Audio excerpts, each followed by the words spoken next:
toutes et à tous, bienvenue pour le journal télévisé du jeudi 17 mars. On va commencer l'actualité par le 9e festival de Meurthe-et-Moselle. Cette année, la formule a changé. Les années précédentes, nous avions des tournois fermés et un open. Cette année, tout s'est regroupé sur un week-end avec le vendredi une simultanée d'Étienne Bacrot, l'ancien numéro 1 français. Et le samedi, nous avons eu un très fort tournoi de blitz. Et le dimanche, pour terminer ce brillant week-end, le championnat de France de parties rapides. Le samedi, c'est Laurent Fraissinet, le numéro 3 français, qui s'est imposé haut la main avec 10 points et demi sur 11 devant d'autres joueurs français comme Étienne Bacrot, je vous l'ai dit, Sébastien Mazet, Sébastien Feller.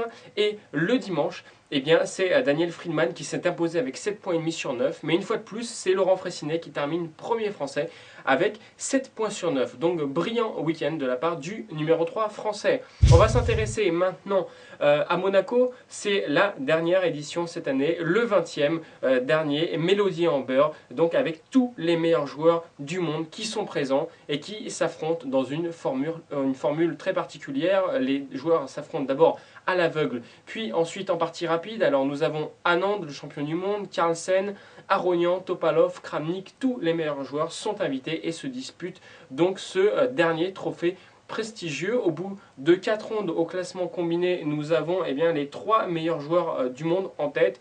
Nous avons avec 6 points sur 8 Aronian et Carlsen qui sont suivis de très près par Viswanathan Anand. Je vous invite à regarder la vidéo dans la news spéciale Europe-Échec avec donc une position entre Gashimov et Anish Giri, le néerlandais. On va terminer ce journal télévisé par bien sûr le championnat d'Europe à Aix-les-Bains qui va débuter ce 22 mars avec une présence de nombreux titrés et de très forts joueurs du top mondial avec Svidler, Nepomniachtchi. Les deux Russes vont être tête de série numéro 1 et numéro 2. Nous aurons également Navarra, Vitugov, Almazy ou encore Yakovenko. C'est un long tournoi qui va se dérouler pendant 11 jours avec bien sûr une fois de plus la présence de nombreux titrés français dont Vladislav Tkachev. Je vous invite donc à un nouveau journal télévisé la semaine prochaine.